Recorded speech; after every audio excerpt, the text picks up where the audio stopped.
working on this Stromberg Carlson, and I come to a point where I have some that might interest you. So let me get it set up, and we'll take a look at it. Okay, I this is the bottom of the chassis. It's been recapped, not by me, but it's been recapped. Um, and I wanted to show you. I found an issue with it, which was not hard for me to find, but I wanted to show it to you so you could maybe pick up some ideas or some an approach that you can use. A couple approaches actually. First off, I could find the problem sort of, well, definitely with just a digital voltmeter, but let me show you some alternatives that you might find more interesting because they tell you more information than just ohms and volts and that kind of connectivity, that kind of thing. Okay, the radio is energized, but it's off. If I turn it on, it's dead quiet. It's drawing, it's at 102 volts. It's drawing 310 milliamps. So, it's functioning or doing something, but dead quiet, no sound at all.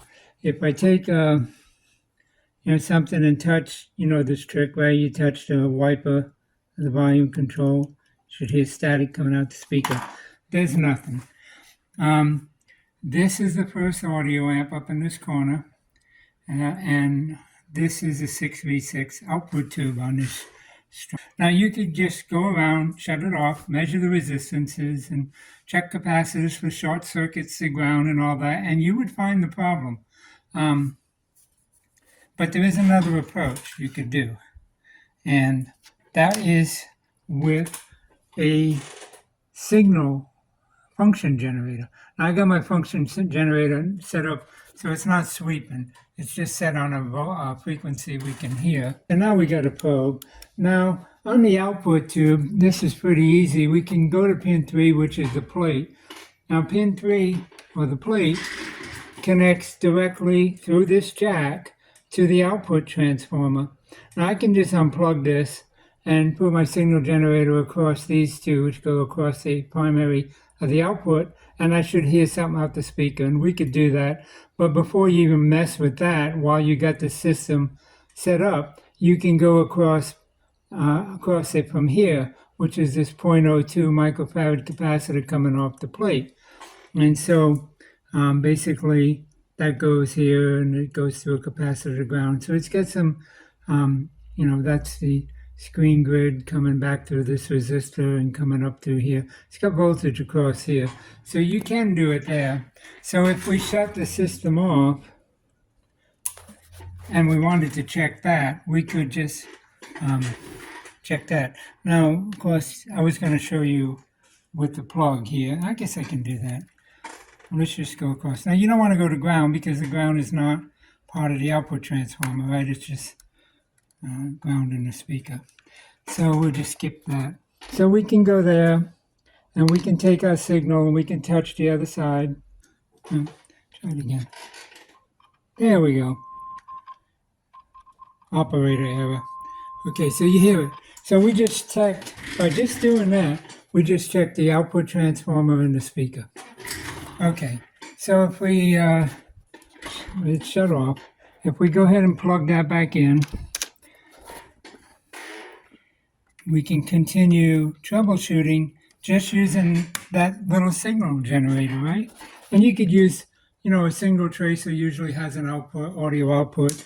You can use an audio generator. In this case, I'm using a sweep function generator just because it was convenient. And so, again, if I hook this to the chassis, and I go to the plate of the output tube, which is pin 3, which I need my light to see. So 1, 2, 3. Yeah. Okay, so if we turn this back on, pin 5 is the grid. So we want to know, is that tube any good? Well, we know we can get through the output transformer. We just checked it here. We also checked it with it unplugged. Same thing. So we go to pin 5. So 1, 2, 3, 4, Pin 5 is right here on this. Wow, nice amplification. So we know that the output tube is good, but the thing is dead quiet. Again, if we go to the speaker, the center of the volume control, well, we can hear a little bit. Almost nothing. So if we go, now, what about the capacitors? Well, it's been recapped. They are the right caps. I did verify that, so we won't waste time on that. So the capacitor that goes to the grid is this one here. This is the coupling cap, which comes off the plate of the output tube. Of the first audio. So if we touch that, okay, what we're hearing is the same amplification. There's no difference in volume, right? If we go to the grid of this tube, which is pin 1, so you got 2 diodes because it's the detector tube, but it's also a triode here from cathode to grid pin 1 as grid to the plate. So we'll go to pin 1, and as blind as I am, that should be this one. We hear nothing. So it's like that tube is dead. Okay, but I checked the tubes, and the tubes are good. So I know it's not the tube. So now I could, like I said, check resistances and all of that. And that's exactly what you do. You've already eliminated identified the problem as being in this circuit, in this tube. It's a very simple circuit. You have an input. Now I went to the volume control here and we received no signal. So this capacitor, we jumped across that capacitor. It went right to the grid. We got a signal from here all the way through the output amp and through the speaker, but we got no signal off pin 1. Well, there isn't anything that connects to pin 1 other than this capacitor, except this 10 megohm resistor. Well, okay, I could check that 10 ohm resistor, but it's not the problem. It measures 10 megohms. So why am I not getting no amplification out of this tube? Well, if you check the voltages, which is an alternate way to do that, check the voltages on the tube, you would have found that this plate doesn't have B+. And so you would already know the problems on this side. But since we're checking with sound, injecting sound, we checked the volume controlled center tap, nothing. We jumped over the capacitor, nothing. We measured the resistor with an ohm meter. We didn't do that, but I did, and it's 10 megs. So it's not a short to ground. The signal's not been grounded. And there's nothing else between the grid and the plate. So the problem has to be between here and here. Well, we jumped across this 0.01 and it worked fine. So that capacitor is good. So that only leaves this capacitor to ground, which could be shorted. But the thing is, and it's a 330 microfarad. Well, I checked that capacitor. That is that one there with the orange stripes on it. See it there? It looks like a resistor in the background. That's actually a capacitor. And checking it with ohms, it was open load. So it's a capacitor. It was definitely working as a capacitor. Now, I didn't unsolder it, check its value. I just ruled out the fact that it was not shorted to ground. So if it's not shorted to ground, there's only one other device that's in the circuit that could be a problem. And that's this 270 k ohm resistor. So once we get to that point, then we can shut the unit off, shut the power off. We could discharge the capacitors if you knew that you needed to do that. I wasn't sure. In this case, I'm not worried about it. And we can check resistance across on that capacitor. So if we take our probe, and we go on one side of the resistor, and this is why I'm not worried about it. I already know that this circuit is discharged enough that there's not going to be much voltage there, if any. And if there was, my meter will handle that. It'd be microvolts, or very low millivolts. So we set it on there, and look at that. Open load. Okay, well, if that's true, if that resistor is open, which would be a big problem, right? Then all we need to do is jump across that resistor. Well, I just happen to have a 270 k ohm resistor here that conveniently has two I'll get a clip leads across on it. Wow, let's connect that one across and see what that does. So we put that on there. What happens? We turn the power back on, turn the switch back on. Now you notice I'm using one hand for almost everything I'm doing because there is up to 300 volts in this. This is a transformer set, so be aware of that. And there's the sound. That resistor was open, and that resistor is the bias voltage for the plate of that preamp tube, of that first audio amp.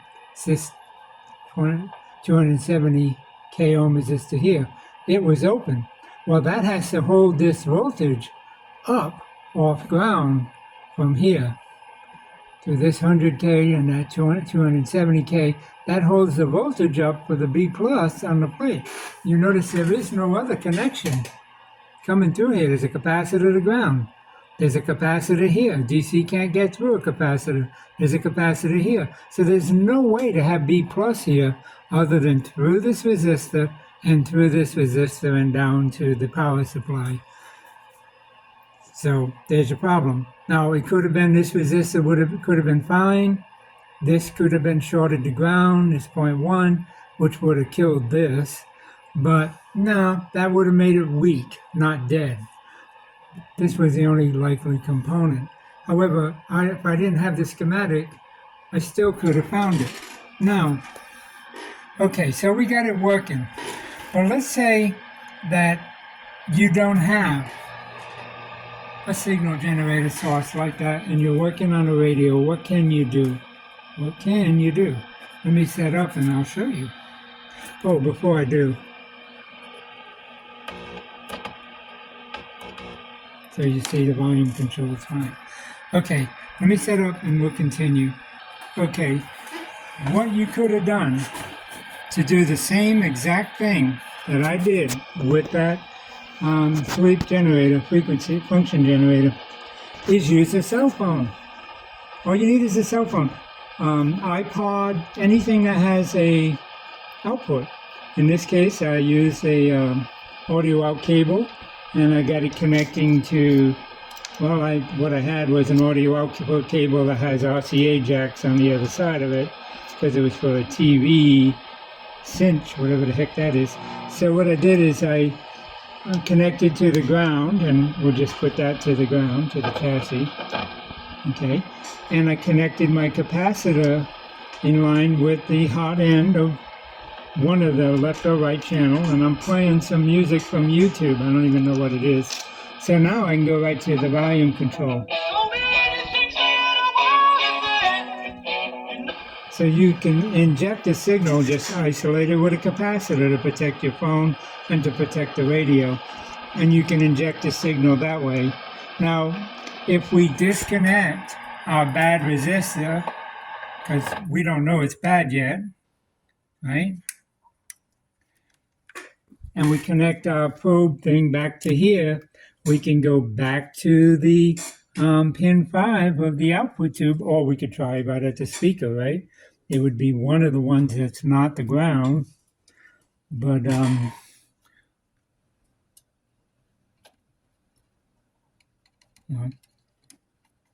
a little hard to hear. You'd have to turn the volume way up on your phone. But in this case, I would start at the output tube and go to pin 5, which is the grid. Oh, I turn it on. It is on. This thing quit playing. Nope, full volume. And it's grounded. And it's plugged in. Pin 5. 1, 2, 3, 4, 5. That's that resistor. So we do have something coming out. And I'm on the grid of the output tube. So it's getting through the grid and it's coming out the plate, which is pin 3. 1, 2, 3 here.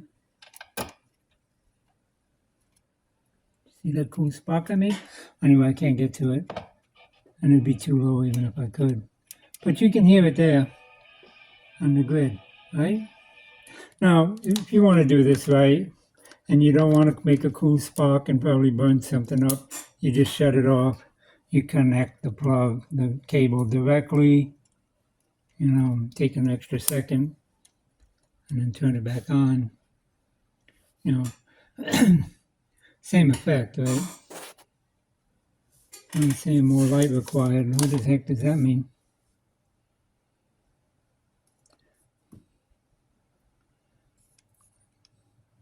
I have so much fun with phones. There we go. All right. Yeah, it's for volume. It should be playing. I'm obviously not on the wire, but on the resistor, it's tight in there. There it is. And if you're worried about getting a shock, you can shut it off and just connect it and then turn it on, right? But anyway, you hear that. So we know the amp's working there. Now we want to check the coupling capacitor. So we go through it, jump over here.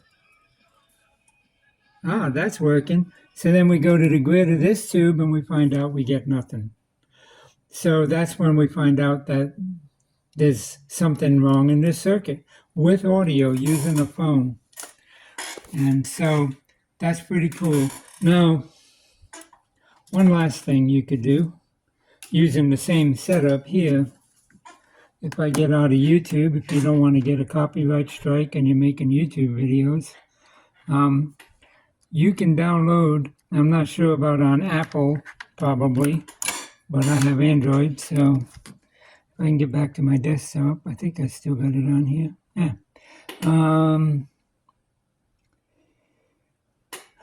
Should be on here.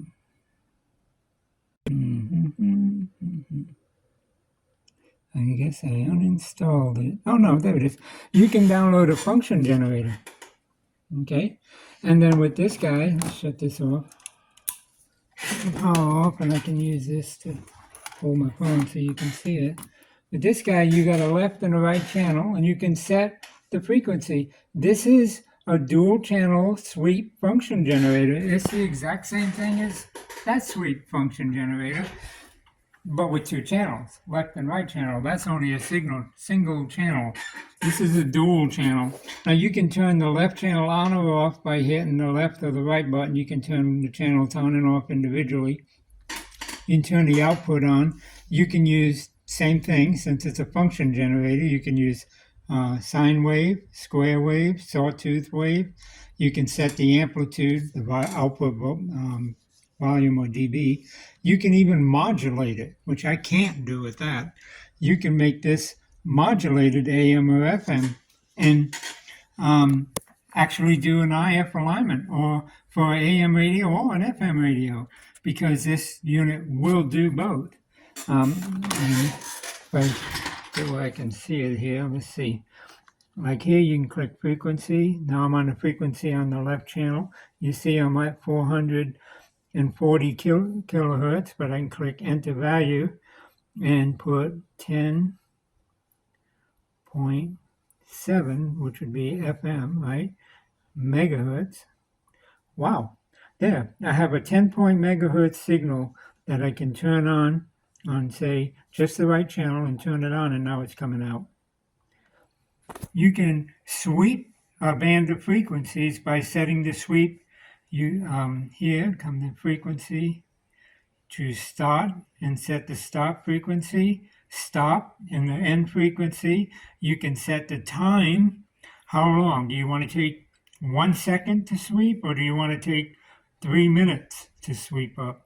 You can test your hearing. You're supposed to hear from 20 to 20,000. You can set it all the way down to 20 hertz and 20,000 hertz and put out an audio wave that sweeps the entire 20 to 20K hertz human hearing range. You can do all kinds of stuff with this, and it's free. It don't cost nothing. You download it, you install it on your phone. Now, I don't own this. I don't even know who these people are who made it. I just did a search for it and installed the app, and it works great. I've been using it for years. So here you go. There's a free function generator that is also capable of being modulated AM and FM and used to align the radio. Is that cool or what? There's the name, but you can just search on Google Play Store for dual channel function generator and it should show up. And there's probably by now, this has been a couple of years ago, there's probably other versions of this. There's no ads on this one anyway, which is why I keep it. And like this is my old phone.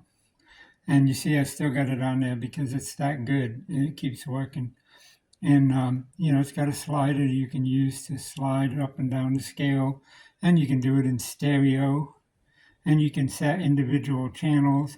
I believe you can put, I've never tried it, but I believe you can put channel 1 on sine wave and channel 2 on sawtooth or square, but I'm not sure. And I've never tried to do that. So maybe not. Maybe you can just pick the waveform, judging by what it says there. So, yeah, but definitely cool. And it's even got a burst function. I've never used that. I don't even know what that is. But, you can play around with it. Good little application. But, but you can use the phone just as playing YouTube videos and use that as your signal tracer. If you want to get into the RF range, then you can download an app like that and do RF. So I hope you found this interesting. I hope you see that there is a way other than just checking voltages, which is fine. Checking voltages is what we always do and what we've always done back in the day.